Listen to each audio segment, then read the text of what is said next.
The Super Bowl is here, and it's time to get hyped. Oh, Joe, that ain't good enough. Come on, Joe.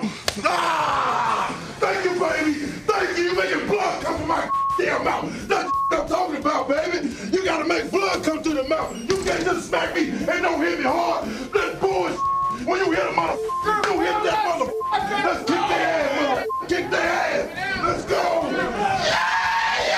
But do you need a little help translating the universal language known as football? Pie de Cody Parking. 43 yardas. El snap. Le mete el pie. Distancia, dirección. Le dio el poste. ¡No! ¡Falló! ¡Oh! ¡No, señor! ¡No, señor! ¡No, señor! ¡No, señor! ¡No, señor! ¡No, señor! ¡Los Eagles se van con la victoria! ¡Ay, papá! ¡No, señor! ¡No, señor! ¡Chicago! ¡Chicago!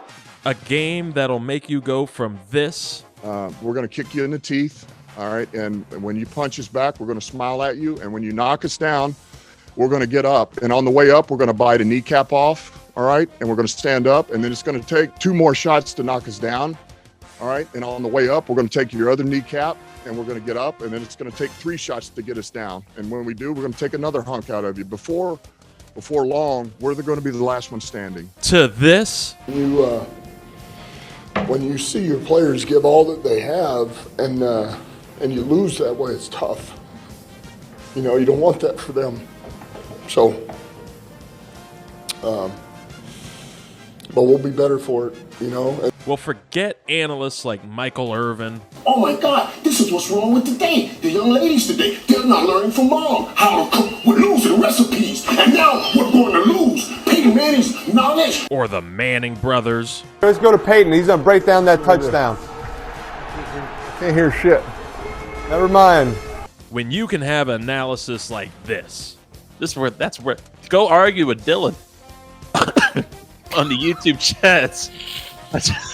Shit week, everybody. Oh, the flood that came up for Dylan. Yeah. Look, that's what Dylan does. That's all Dylan deserves. We might actually know where they play. And the Kelseys. I'm tired of Jason and Travis Kelce blowing up my damn TikTok feed. I would rather have Zach Wilson. Zach got him. Perfect timing. Was like, shut up. How to at the 3-2-3. Shit.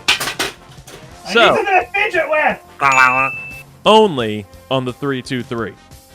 I'm your host, Reid Murphy, welcoming you to 5 epic days of our best contributors, analysis, and shenanigans, leading you to the big game. 5 days that could only be known as Super Week. Yeah. I know it's super weak. We got just a plethora. That's right, folks. My IQ is not as average as you might have thought. I know some big words. Plethora of shows going on this week. But Reid, this is college shame day. Oh my God. We don't talk NBA here. We don't talk NFL here. Well, we will talk NFL here. But not right now. Yeah. Not right now. That's right, folks. Welcome to College Shame Day, the podcast that gets you caught up with all things college football. I am your host, not you. I am your host, Scott Ellia, and today we have an action-packed episode for you. It made sense. Me and Reid were talking about, Scott, do you want to release your season finale episode, last week, like right after the games ended? I was like, you know what, Reid? Let's save it for Super Week. Let's send off season 2 with a bang during the busiest time for post-production that we have here at the 3-2-3. So we're going to break down that Ohio State's thrilling national championship victory. And also, since it is Super Week, we got some super performances, shocking upsets rather. And then also we're going to look into the NFL with some Super Bowl rookies that are going to be hitting the field. And then also, Reid, I'm going to give you a couple names of rookies that could end up being impactful next season and next Super Bowl. That's right. I'm planting my flag now, February 2nd, 2025 on these players and maybe the teams that end up drafting them. I guess I'll call my shot with that one too. I think last year, Reid, for Super Week, didn't I go do a whole mock draft? Yeah, we did an entire mock draft. That was one of our longest shows. That took a lot of energy and just sucked the soul right out of me. We should have had. I'm trying because I just heard you talk about sucking the soul out of you. There we go. Now go. I'm in control of the board this time.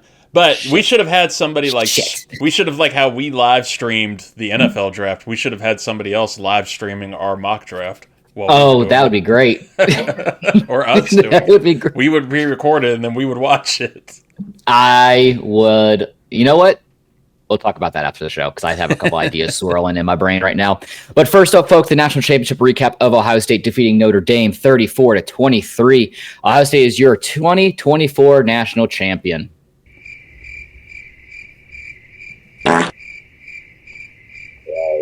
Defeating Notre Dame 34-23, the Buckeyes captured their 6th national title. And this one's a little extra sweet from them as it's their first in about a decade. A clutch 56-yard pass from quarterback Will Howard to wide receiver Jeremiah Smith late in the fourth quarter sealed the deal and stopping Notre Dame's fierce rally. Let's break this one down a little bit more, though. Ohio State had a tough and difficult journey to get to where they got to at the end of the road. After a 13-10 loss to Michigan just 7 weeks before the championship, many were questioning Coach Ryan Day's future, but in the face of adversity, Ryan Day's squad pulled through and delivered one of the most dominant postseason runs we've seen in recent memory.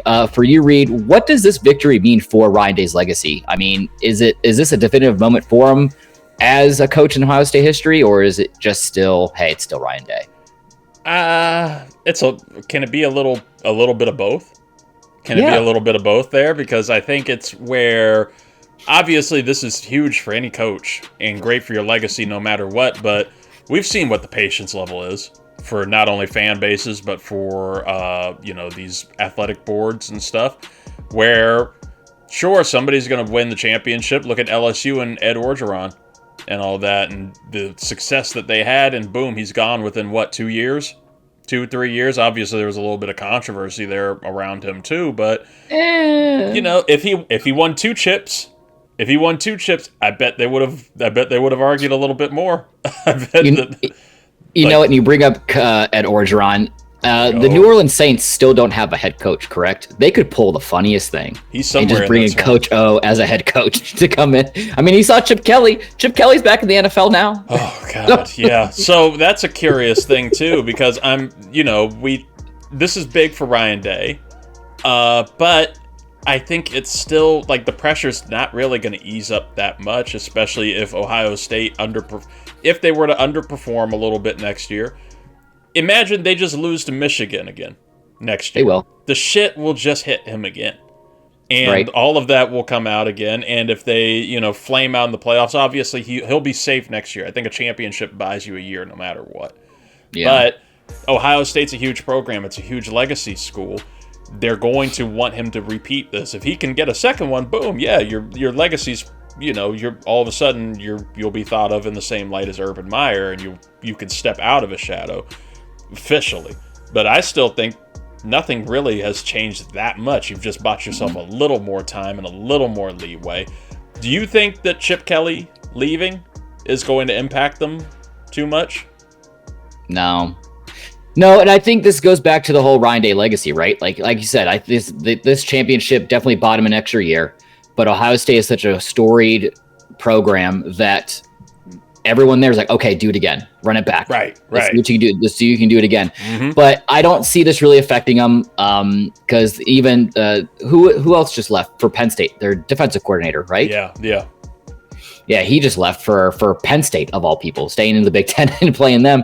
But I think this speaks more to the roster that they've built there in Columbus. I mean, it's very difficult to lose with the amount of talent that you have on that roster from top to bottom. I mean, let's talk about real quick Ohio State's transfer portal acquisitions. I mean, I think that played a massive role in not only the season, but especially in this win. I mean, Will Howard, a transfer from Kansas State, he threw for 230 plus yards, 2 touchdowns. And then running back Quinyon Judkins, who transferred from Mississippi, rushed for 100 yards and 3 touchdowns. I mean, their transfers showed just how pivotal the portal has become in college football. Mm-hmm. And you're not going to stop seeing that. I mean, Reid, with the success that we've seen from transfer portal players like Howard and Judkins, do you think the future of college football will be dominated by teams that excel in the portal? I mean, who was it that just came out? It was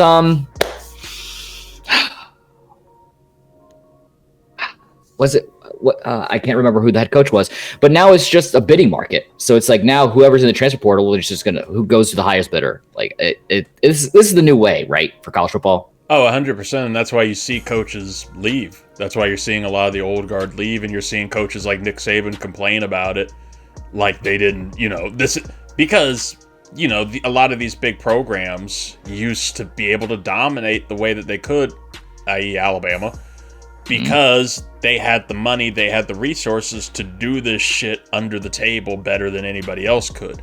Now, anybody can compete. So you're right. I don't think it's going to be any of the big schools that are just going to dominate this now, but whoever can utilize and manipulate the transfer portal best, that's who, and NIL, that's who's going to dominate completely. And yeah, you see places like Oklahoma has done surprisingly well from what I was seeing in the transfer portal and with NIL deals. I wouldn't be shocked to see Oklahoma all of a sudden start to make, take a couple steps back into the right light. And, Colorado, if they could get priorities straight, Colorado could start to make more and more moves. But yeah, it's going to be a lot of these teams, and it's those and just legacy schools that, can get the same kinds of guys over and over, i.e. BYU, who are just going to get a particular, you got an athletic Mormon, he's going to BYU or Utah, he's going to one of the two. And you got Samoans, yeah, those big boys that are coming out of the BYU. So hey, your bread and butter, man. That's what you're going to see take over, and it's just going to get more and more crazy too, right? Until they get a commissioner, right? Until there's a college football commissioner, like people suggested Nick Saban for, to kind of oversee the NIL madness and oversee the transfer portal madness. And I still like your idea of moving the transfer portal to post-bowl season, so you're not getting shitty like Pro Bowl level games every college bowl. Yeah, I think that speaks to not only just the transfer portal, but we're seeing it even in the NFL with coaching acquisitions too. Yeah. I think everything that's going to affect the next season, coaching changes, kids in the transfer portal, potential free agents, blah blah blah blah blah. That needs to wait until 12:01 the next day after the national championship. Everything's at a full stop. And if you're caught tampering or there's collusion afoot or something shady's going on, there needs to be very, very strict, very just detrimental ramifications for that to happen. I think that's really the only way to go around it. But there needs to be a standardization for all this transfer portal madness. But I don't want to move away from the championship game, at least giving a little bit of a highlight to Notre Dame. Notre Dame's late rally made things interesting. Late throw. They were trailing 31-7. They scored 2 touchdowns and conversions to make it within a 1-score game. But like I said, that Ohio State offense with some help with that clutch pass to Jeremiah Smith was able to close it out. On the whole, Ohio State outgained Notre Dame 440 plus to 300. Howard was flawless to start, completing his first 13 passes. Ohio State only punted once in the game, which shows just how dominant they were offensively. This just goes to show you this win not only means a national title for Ohio State, but also secures Ryan Day's place. I don't say amongst the greats of Ohio State's coaching history just yet, because yeah, he did get a national title, like Urban Meyer, Jim Tressel, some cornerstones of that Ohio State program. But I just think Ryan Day he needs another one. He needs another one before he gets thrown into that conversation. I'll be that Stugatz. I'll be that Stugatz here. Do it. All right, do it 2 times. Do it 10 times. I'll admit I was wrong. I was wrong this time. Do it again.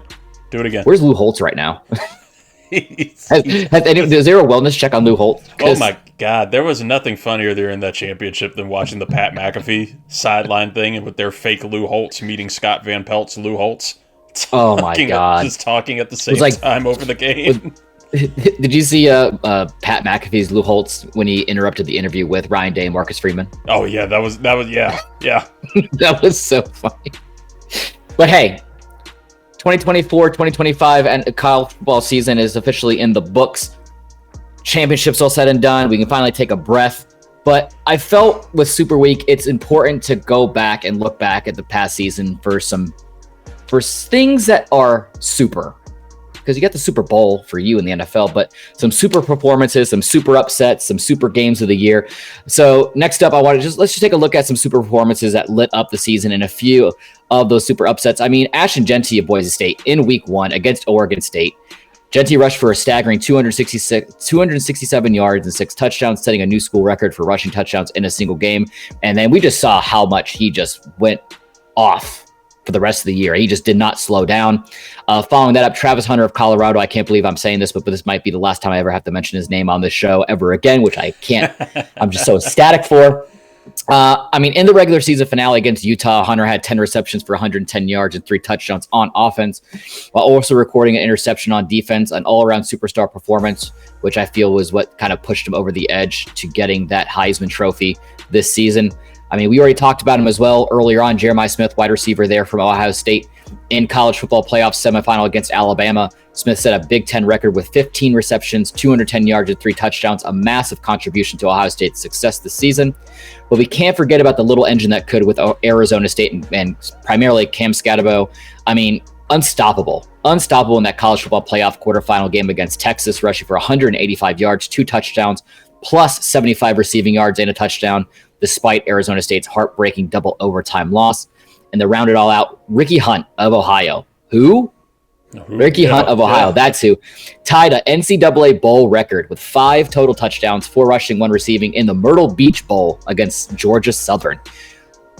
Of those 5, Reid, that I named, which of those performances stood out to you the most? And who do you think will carry their momentum into next season, whether it's in the college football world with Jeremiah Smith or in the NFL, Ashton Jeanty, Travis Hunter, maybe Cam Scatterbo? Who knows if he gets drafted?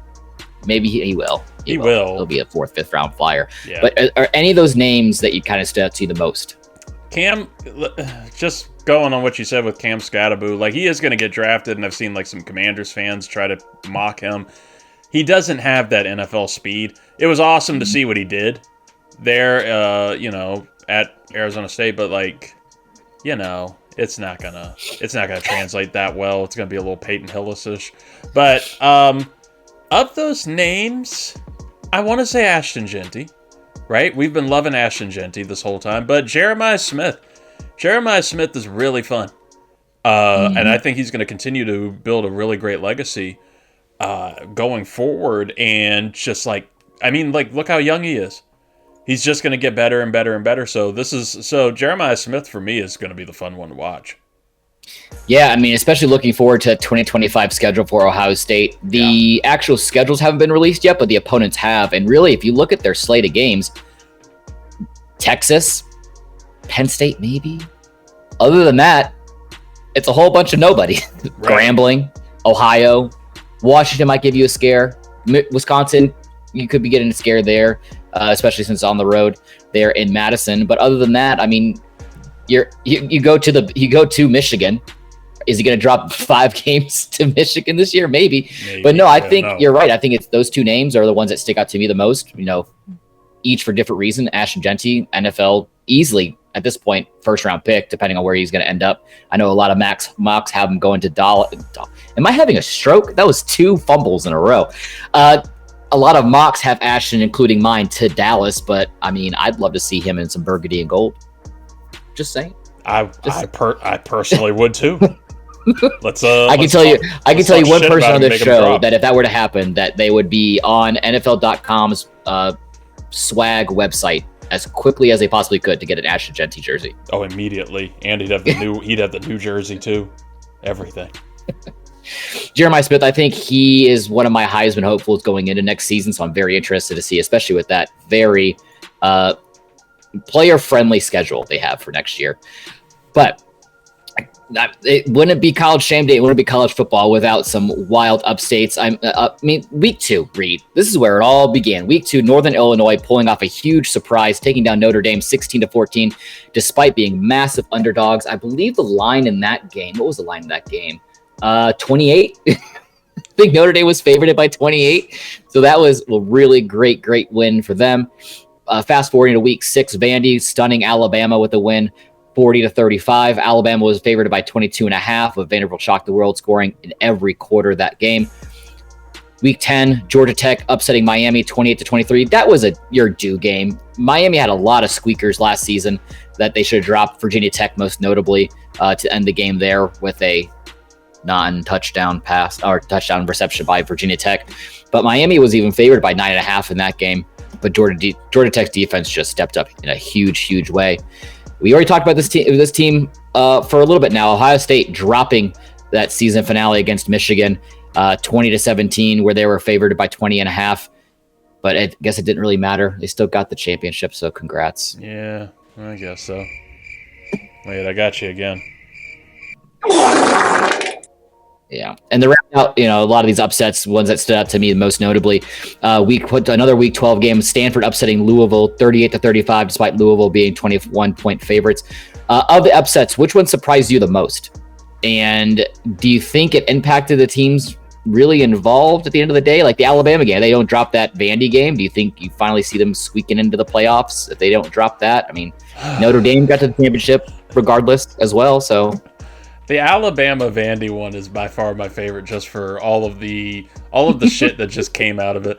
The Alabama fans losing their minds on public radio was one of the funniest things I'd heard, and just like it would go on for minutes, and it was the worst thing that ever happened to him. But you're right, I do think like if they hadn't dropped that game to Vandy, they were an upset, like just an upset thrown out away from making the playoff.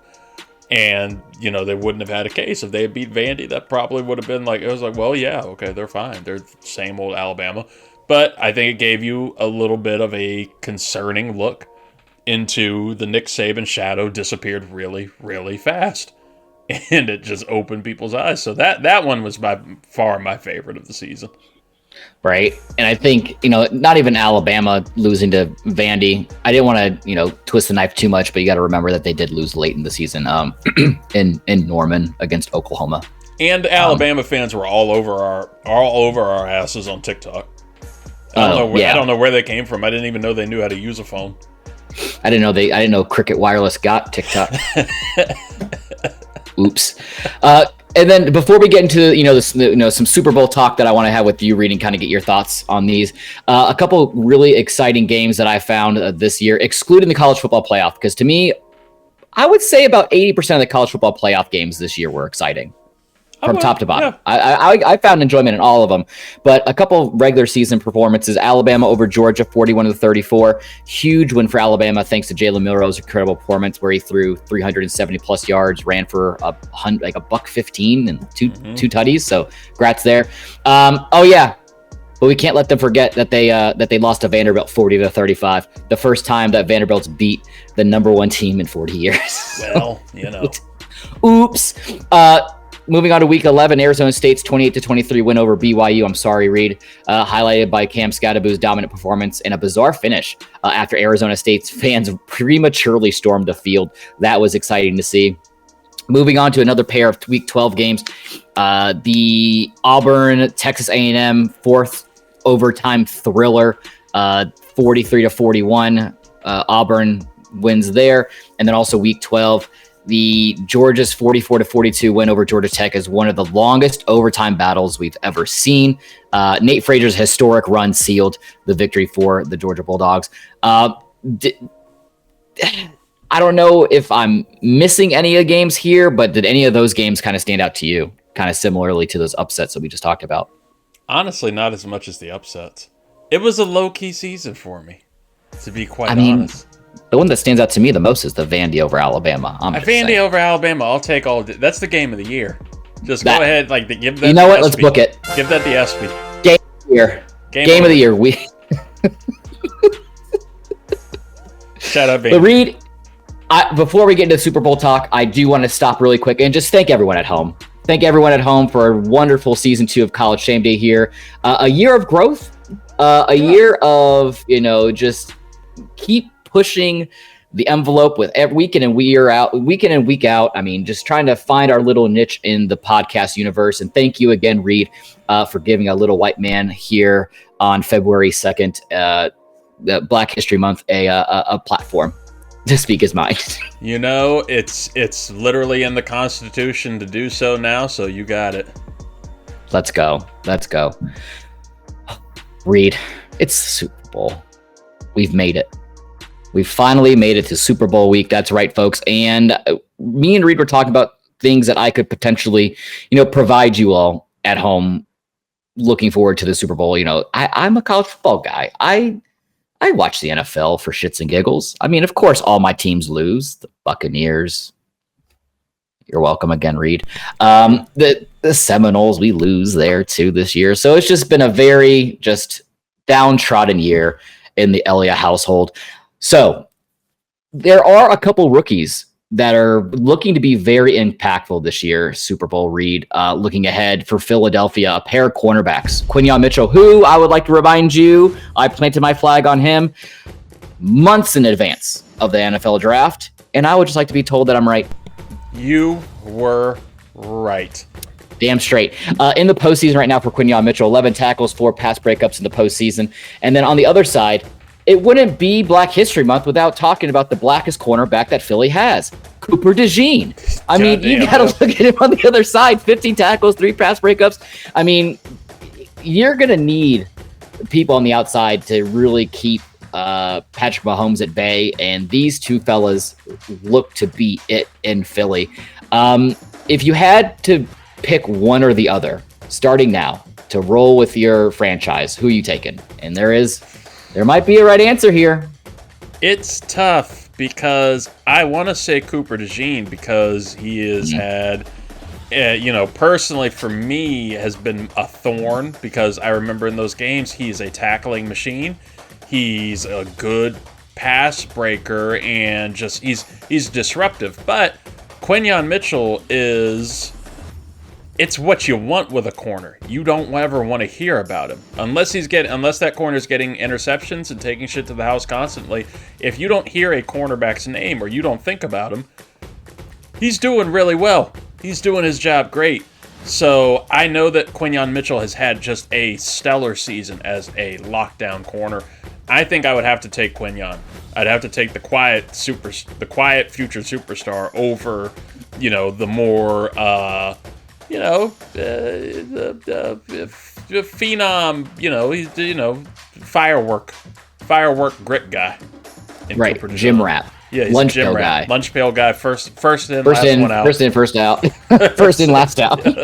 No quiet quitting here for Cooper DeJean. No. But I mean, it's Philly better be thanking their stars that they have them on their defense because for Kansas City, rookie phenom wide receiver Xavier Worthy through the postseason, 2 games played, 11 receptions, 130 yards, and a touchdown. I see this being a very interesting matchup. I don't know who's going to line up against Xavier Worthy. I would assume it's going to be Quinyon. Because outside of Xavier Worthy and Travis Kelce, who else does Kansas City have? I mean, you have D-Hop, but D-Hop's been kind of quiet. Yeah, you have D-Hop. Hollywood Brown will be playing, but yeah, I think Xavier Worthy is the one that he's the primary guy. Right. Hey, it gives it a shot for no, because if Xavier Worthy has a great game, he wouldn't get the Super Bowl MVP. It would just go to fucking Patrick. Yeah, they're just gonna get yeah, what are we talking about? Get out of here. The second rookie for Kansas City that I'll be watching fairly closely is going to be safety Jaden Hicks. Through the 2 games they've played in the postseason, totaling 9 tackles this season. I mean, another quiet guy out there. You don't really hear a lot out of him, but I mean, that, like you said, that's kind of what you want. You want someone who's going to go out there, do their job, hold it down that they need to, and especially going up against Philly's offense. I hope he's going to be loading the box because Saquon's coming. And he's not going to slow down. He's your last line of defense. So, Jaden, you have your work cut out for you this year. I will say that very much. Of the 4, do you see any of these 4 potentially being, a rookie Super Bowl MVP?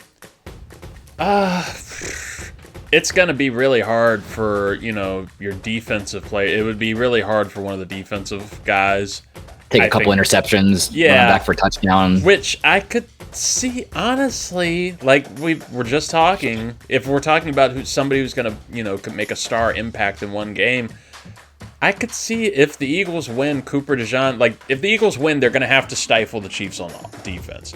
That's the only way that you beat the Chiefs is You play perfectly, and you make them generate mistakes. Eagles' defense is decent with that, and those two rookie corners are great about, especially Cooper, about taking over in that moment and being a ball hawk there. So I could see either him for the Eagles or the obvious one, Xavier Worthy, on Kansas City side if Worthy just pops off.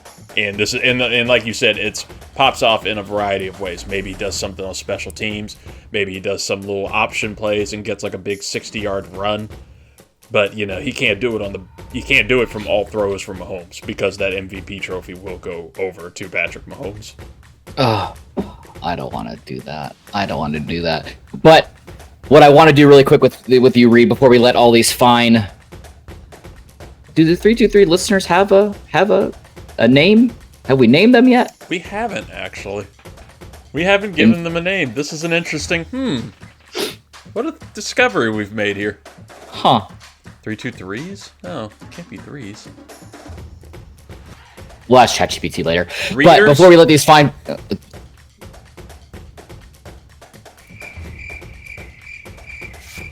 Wait, I got it again. Oh no, where'd it go?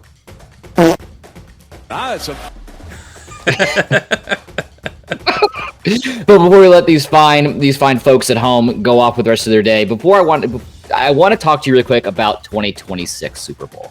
I know. We're still a week away from the 2025 Super Bowl. Scott, what the hell are you thinking? I'm not thinking. That's the issue. You leave me with two monitors and a supercomputer. I'm going to start jumping down rabbit holes. I mean, they're turning the frogs gay. What else do you want me to say?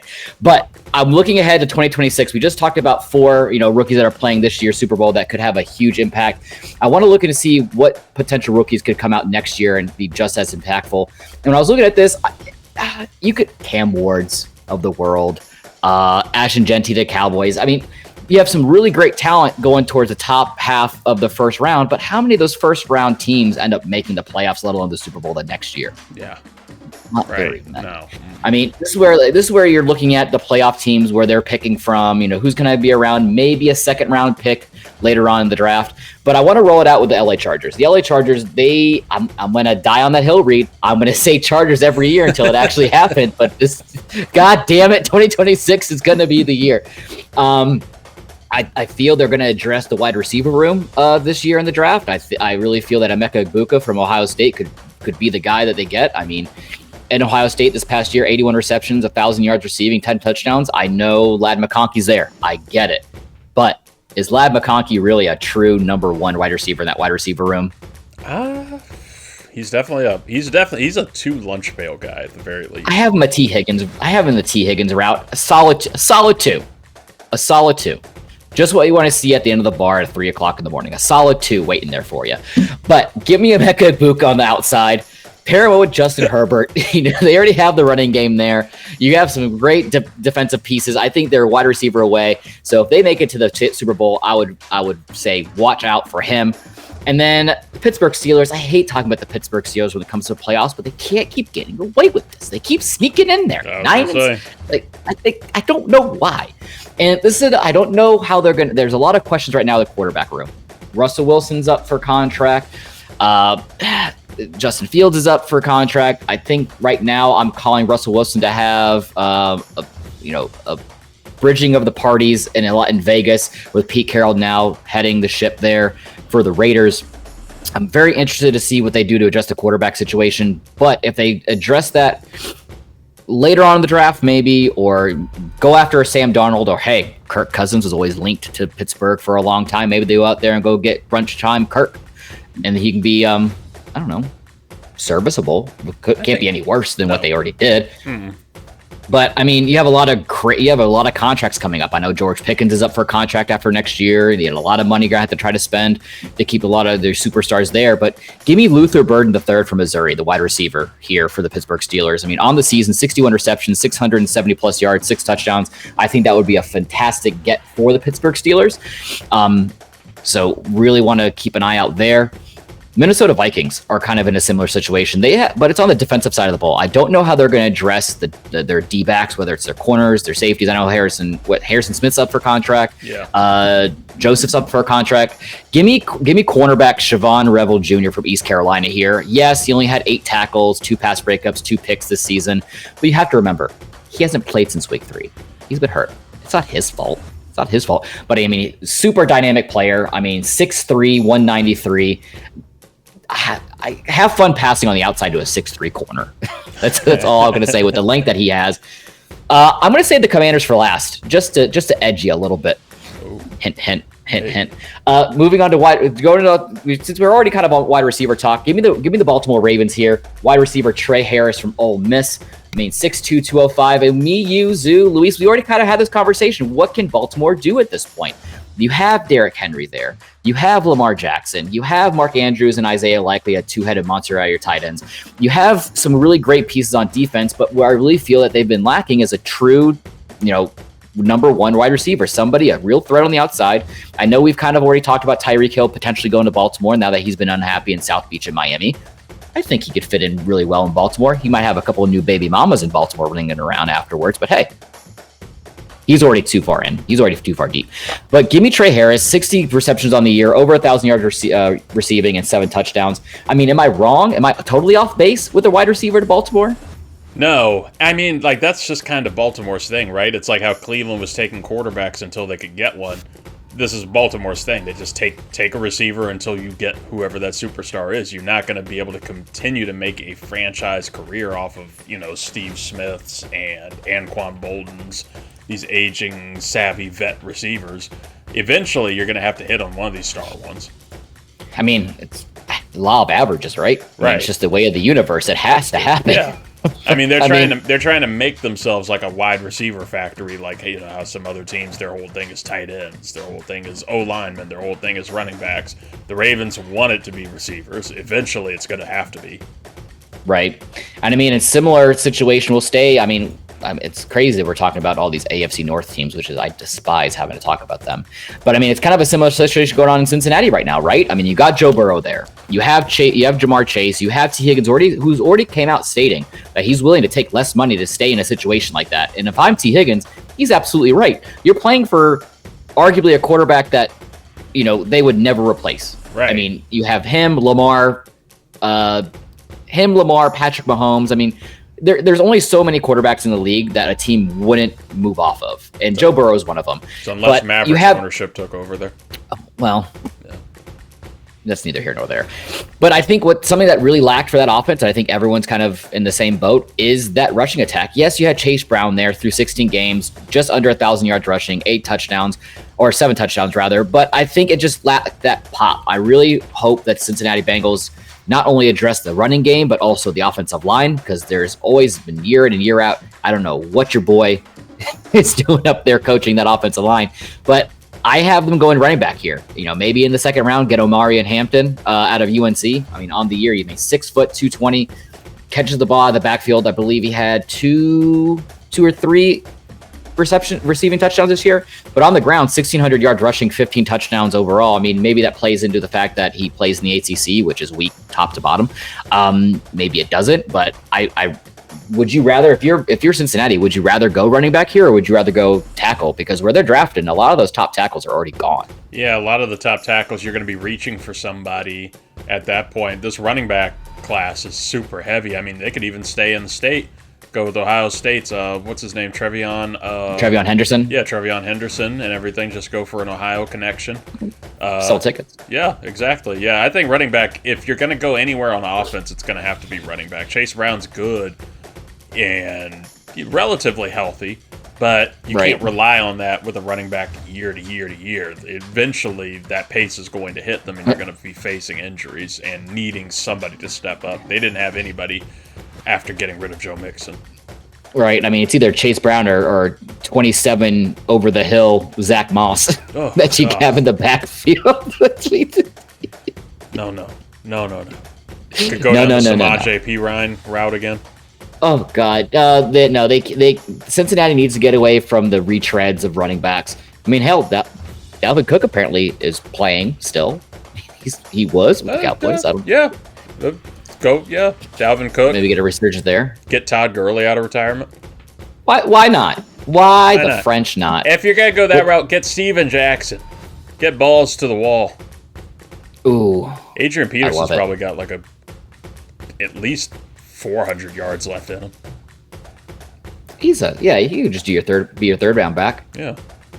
Right. But like I said, this is impactful rookies that you could see in the Super Bowl. And it's not really the offensive linemen you ever think of as being impactful, even though you have some people coming out with having like a Protector of the Year award. You saw Mark Schlereth crying on air. Someone trying to give hope to the offensive linemen. Oh my God. But no, Commander, let's close out the show with some Commanders talk really fast. Because I know that is... I got one of the two people, 1A, because I know who signs my checks. 1A for the Commanders talk here in Reid Murphy.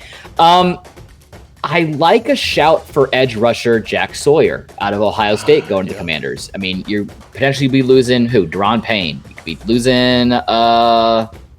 Could lose Jonathan Allen. Could lose Jonathan Allen and Deron Payne. Yeah. Right. I mean, those two players themselves haven't really...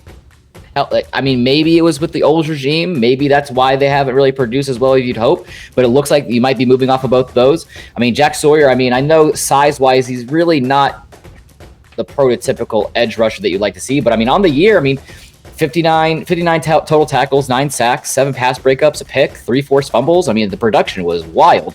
But I'd be very interested if the Commanders go with an edge rusher, and if Jack Sawyer's still sitting there, you want to grab him, because for me, I would go with his teammate Josh Simmons, offensive tackle for Ohio State, or go for who's the tackle from Oregon in the draft this year? Josh Connolly, yeah. Josh Connolly Jr. I have one of those tackles sitting there, so probably, for me, if I was in the Commanders' war room and I have either one of those tackles sitting there, I'm grabbing them. Immediately just grabbing them. But if the tackles by that point on the board are gone and Jack Sawyer's sitting there, I'm not mad at it. No, I wouldn't be mad at it at all. I think we could get all the help needed on defense. And Jack Sawyer is also one of those character dudes that I think Adam Peters and Dan Quinn would love, like a great young leadership kind of player. Washington's TJ Watt. Yeah, exactly. And, he's not only great, as you said, like an edge rusher, but he's also, you see the stats, he's great when you can just you flex him a little bit into coverage, flex him. Watch those bubble screens and just have him sitting in the flats. A little bit of Micah Parsons to him, honestly, like a little Micah Parsons. And yeah, I think he would fit in really well, especially on a team that, Bobby Wagner is still really, really good, but he's getting up there. He's more towards late in London Fletcher that we're seeing. And, we're going to need a replacement there. Frankie Louvu needs a little bit of help to go, balls to the wall crazy. So yeah, I would really love to have Jack Sawyer. And also just a great name. Great football name, Jack Sawyer. Right? I mean, you could see him easily coming out with one of those Dan Snyder-esque bomber jackets. Oh, yeah. Bringing that back into the relevancy. He's going to be our varsity player. Yeah, he's our captain. Oh, Jesus. What team was that? It was the Texans that did that, where they all got varsity jackets. Yeah. When Arian Foster and J.J. Watt were all there. So back in the day. Oh, Reid, but that is it for College Shame Day's production here for Super Week. So I do want to thank you all for joining us on today's episode of College Shame Day. Be sure to follow us on all social media, like, comment, share your thoughts, and don't forget to tune in. We're going to take a little bit of a hiatus, Reid. I'm giving my PTO request right here live on the air to kind of... He accepted the PTO request. Whether it was approved or not, that is still unbeknownst to me. He's following it up and throwing it away. Okay, perfect. But Reid, what can you tip off to the fans at home for things that are going to be coming out for the rest of Super Week? Oh boy, it's a lot. We have the return of the Mama Murphy Chiefs show and her long-awaited top 5 people in NFL history that she's hated the most. Oh, God. That one I want to hear. We will have producer Angela and Travis Byram joining forces to tackle Oscar nominations in the Kendrick Lamar halftime show. Of course, we will have Ricks versus Gricks, where, you know, the lovable group of folks, including these two right here. Chuckleheads. These two chuckleheads that you're listening to are going to be, you know, picking and breaking down Chiefs Eagles. But most importantly, we will be playing a game of top 5 feud. Top 5 feud will return. Of course, we said it was going to be on the first show. It's not going to be on the first show because the Lakers and the Mavericks had to do that shit. So we had to cover that. Now, top 5 feud will be the crescendo to Super Bowl week. And man, do I tell you, folks, you love College Shame Day. You love your host, Scott Ellia. Oh, we have a question. The kids love Scott. The kids were loving Scott on one of these questions. We surveyed 50 kids, ages 5 to 11, and including a question about Scott that you are going to love. So you need to check that out, folks. Check that out, the 323 Network on YouTube or wherever you get podcasts, the 323 with Reid Murphy stream. And, of course, a cavalcade of guests are going to be making picks throughout that show with a little fireworks at the end of all these different guests from our show and the Stranded Panda Network. It's going to be really fun. Well, I can't wait to hear this question. I don't know if I should be excited or scared. A little bit of both. It's a little bit of both. The better part was what's not going to be on there was maybe their faces when I was asking the question. Oh, Jesus Christ. Okay, folks, but that is it for this week's installment of College Shame Day, because one thing that I'm not scared of is Super Week. I'm so excited to hear all the things that all the contributors have to talk about this week. So make sure to catch that wherever podcasts can be found. And I don't know. Live your life for you. Be shameful. Don't worry about what the naysayers say. Alabama. Yeah. Just remember, folks, you didn't lose to Vandy. That's right. Bunch of cricket wireless hillbillies.